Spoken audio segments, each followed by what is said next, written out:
Halo Pray, kembali lagi di Gaptek.id dan di video kali ini gue pingin ngedumal. Ngedumal soal apa ya? Pastinya soal harga komponen PC di tahun 2022 ini. Seperti yang kita tahu kalau di tahun 2022 kita udah kedatangan dengan beberapa komponen kelas mainstream atau bisa dibilang kelas menengah sampai dengan entry level lah ya, yang menjadi pemicu untuk pengguna-pengguna mainstream juga yang mungkin udah berencana untuk upgrade PC di tahun 2022 atau mungkin berencana mau beli PC baru di tahun 2022. Intel Alder Lake menurut gue cukup sukses dengan hadirnya Core i5 12400 dan juga Core i3 12100, baik itu seri F atau seri non-F-nya. Platform motherboardnya juga menarik, di B660DDR4 harganya masih masuk akal, ditambah lagi udah ada versi H610-nya. Solusi banget gitu buat yang kepingin bikin platform baru. Nah, di awal tahun 2022 kita juga dihadirkan dua kartu grafis baru yang levelnya tuh mainstream. Bahkan mungkin masuk ke entry level dikit lagi, yaitu ada Radeon RX 6500 XT dan juga RTX 3050. Ini harapan besar banget buat pengguna mainstream yang memang lagi ngincer kartu grafis baru untuk mengupgrade PC-nya. Terutama buat pengguna-pengguna yang mungkin udah pakai kartu grafis yang cukup tua secara umur ya, atau mungkin yang baru bisa dibilang tua kayak GTX 1050, 1060, RX 470 atau RX 80 dan lain sebagainya. Cuma di kartu grafis ini menurut gua masih lumayan bermasalah. Bermasalah dari segi value, bermasalah juga dari segi harga. RX 6500 XT misalnya. Kartu grafis ini punya harga yang cukup ideal di Indonesia. Ideal di sini dalam arti ya dalam kondisi sekarang harganya tetap lebih mahal daripada seharusnya. Tapi ini adalah kartu grafis paling murah yang bisa kita dapetin kalau kita mau ngincer last gen GPU gitu. Alias GPU-nya yang generasi paling baru, yang paling murah yang bisa kita dapetin ya RX 6500 XT. Tapi emang harus ada yang dikompromikan kalau misalkan kita ngambil si RX 6500 XT ini. Karena 6500 XT itu punya beberapa limitasi. Salah satunya adalah nggak adanya hardware encoder. Kalau misalkan kalian adalah content creator, kalian streamer, itu pastinya kalian bakalan ngerasa jauh lebih berat daripada kalian pakai kartu grafis yang memang punya encoder khusus untuk menjalankan itu. Abis itu PCIe-nya juga ke limit dikali 4 bandwidth-nya, sementara dia menggunakan PCIe Gen 4. Jadi kalau kalian platformnya atau motherboard-nya itu masih PCIe Gen 3, itu bandwidth-nya akan terlimit lebih jauh lagi. Maka dari itu ya ini bakalan harus dikompromiin banget sih untuk RX 6500 XT biar berjalan secara optimal. Tapi emang dengan konfigurasi seperti ini RX 6500 XT tuh bakalan jadi sulit banget untuk dipakai mining karena VRAM-nya kecil 4GB. PCIe-nya juga terlimit tadi ya untuk bandwidth-nya. Ditambah lagi nggak ada hardware accelerator seperti encoder tadi. Seakan kartu grafis tersebut memang difokuskan untuk para gamer aja lah. Bahkan konten kreator sekalipun harus kompromi dengan hal tersebut. Dengan kondisi seperti saat ini, gue bisa bilang RX 6500 XT itu akan worth to buy kalau misalkan harga yang kalian dapetin itu di bawah 4 juta. Kalaupun di atas 4 juta, ya 4 jutanya 4 juta kecil masih nggak apa-apa deh. Kayak 4,1 juta atau 4,2 juta. Kalau misalkan di atas itu, gua rasa sih sebaiknya skip aja ya. Karena GPU itu ya toh memang bener-bener fokusnya buat main game aja. Toh dipakai ngedit juga loyo gitu. Lalu ada RTX 3050. Kartu grafis ini harusnya satu tingkat di atas RX 6500 XT secara harga. Sekitar 4,3 sampai dengan 4,5 juta lah. Seharusnya. Dengan harga segitu, benefit dan fitur yang didapetin itu menurut gua menarik banget. Karena seakan-akan ya RTX 3050 ini nggak ada yang di nerf sama sekali sama Nvidia. Ada encodernya, VRAM-nya gede, 8GB, ada RT Core, ada Tensor Core.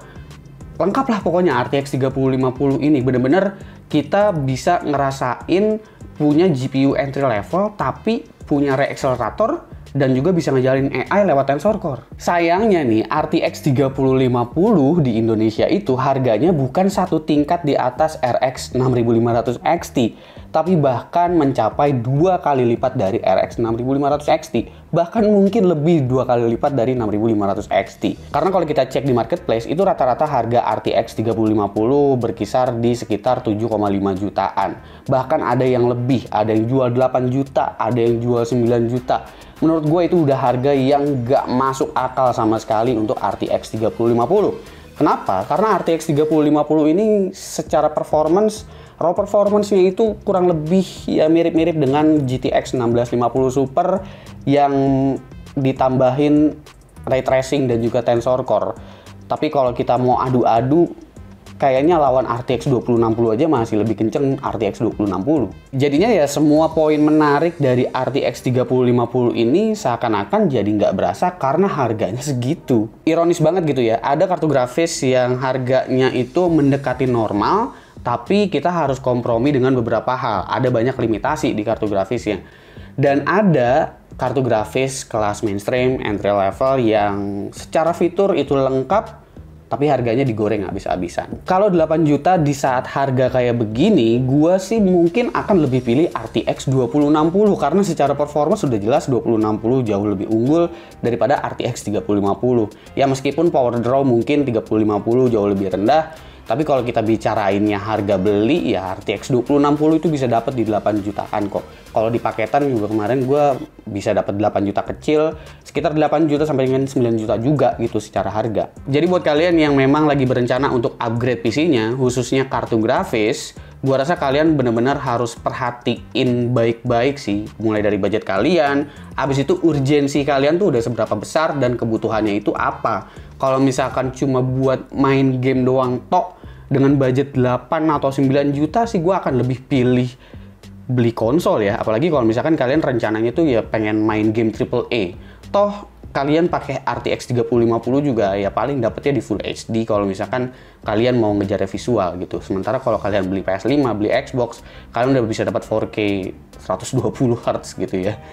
Dan kalau misalkan kalian memang bener-bener ya udah mau ngincernya game kompetitif aja gitu, main di Full HD karena gamenya nggak ada di konsol, ya mungkin RX 6500 XT masih bisa jadi pilihan menurut gua. Tapi dengan catatan ya kalian nggak bisa sembari kerja, editing dan lain sebagainya. Terkecuali urgensi kalian itu kalian mungkin pekerjaannya, profesinya ya seorang content creator atau kalian seorang editor profesional yang memang butuh teknologinya Nvidia, butuh encoder untuk software editing kalian.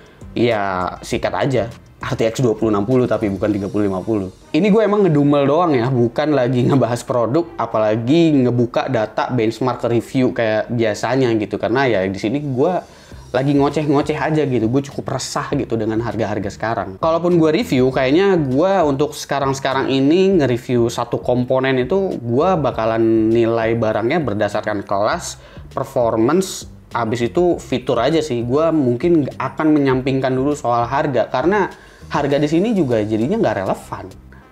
Ya contohnya 3050 aja gitu yang harusnya sebenarnya itu kartu grafis yang bagus banget menurut gue secara harga bahkan. Intinya bijak-bijak lah mempertimbangkan urgensi, abis itu kebutuhan, abis itu budget kalau misalkan lo pengen upgrade PC saat-saat ini. Nah pertanyaannya kalau misalkan mau beli baru satu set PC gimana ya? Kalau mau beli baru satu set PC sih gue rasa saat-saat ini ya kalian beli aja paketan-paketan PC yang ada di toko-toko atau bandlingan-bandlingan yang ada karena harganya udah pasti jauh lebih terjangkau daripada kalian beli eceran komponen A di toko ini, komponen B di toko ini, habis itu kalian gabungin rakit sendiri, itu pasti bakalan jauh lebih mahal harganya karena harga kartu grafisnya sendiri kalau beli satuan begitu udah pasti melambung banget dah harganya. Sistem bundling ini memang agak sedikit meresahkan, tapi ini cukup efektif buat kalian yang emang berencana mau beli PC baru ya, bukan mau upgrade. Sementara kalau untuk orang-orang yang mau upgrade sih memang agak sulit ya. Atau kalau sebelumnya nggak punya PC sama sekali, gue rasa mulai bisa lah ya ngelirik-lirik laptop gaming yang lumayan tinggi speknya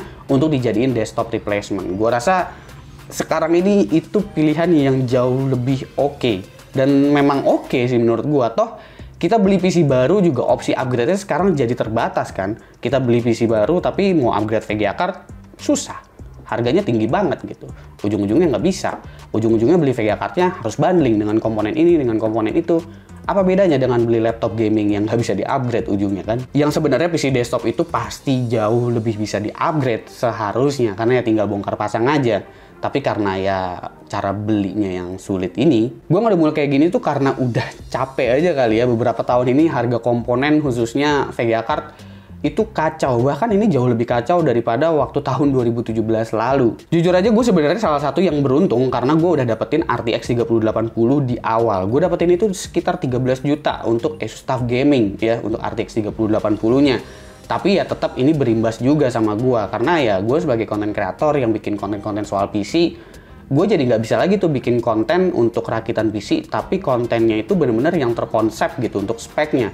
Gue bisa nyomot komponen A di sini, komponen B di sini, bener-bener jadi kesatuan yang memang budgetnya itu bisa di pressing, atau mungkin gue bisa bikin konsep sesuatu. Tapi sekarang gue bikin konten rakitan PC ya, gue ngambil dari paketan bundling aja ujung-ujungnya. Gue udah nggak mikirin lagi, gue VGA cardnya pengennya tipe yang ini, motherboardnya pengen tipe yang ini, gue udah nggak mikirin itu. Yang penting budgetnya masuk aja sekarang. Sampai sekarang gue nggak tahu ya harus menyalahkan siapa, karena gue nggak tahu internal dari sisi penjualan ini seperti apa, pendistribusiannya seperti apa, stok barang gimana. Meskipun gue ada bekerja sama dengan brand, tapi kan yang gue jadikan kerjasama itu cuma sebatas exposure marketing konten aja gitu, nggak ada hubungannya, nggak ada sangkut pautnya sama penjualan, stoknya ada berapa gue nggak tahu, pendistribusiannya caranya kayak gimana juga gue nggak tahu. Jadi ya gue nggak tahu harus menyalahkan siapa ya. Ya mudah-mudahan cepat beres aja deh. Gue juga udah lumayan lelah ya dengan harga-harga di marketplace yang kayak begini. Itu aja sih lah, gue mau cuma ngedumel-dumel aja gitu, karena ya gue lagi ngetes PC rakitan juga. Terus kepikiran, iya ya sekarang rakit PC kok gue kayak gini, begitu dah pokoknya ya. Komen di bawah menurut kalian gimana ya. Jangan lupa like, share, dan subscribe jika video ini menarik buat kalian. Follow sosial media gue kalau lu kepo sama apa yang ada di balik layar Gaptek. Beli juga merchandise-nya Gaptek kalau kalian ingin support Gaptek dengan cara lain. Ingat juga setup show off, pendaftaran udah dibuka. Silahkan cek link di deskripsi kalau kalian ingin mendaftarkan setupnya di setup show off dan ingin ditayangkan di setup show off 2022. Gue Suki dan seperti biasa sampai jumpa di lain kesempatan.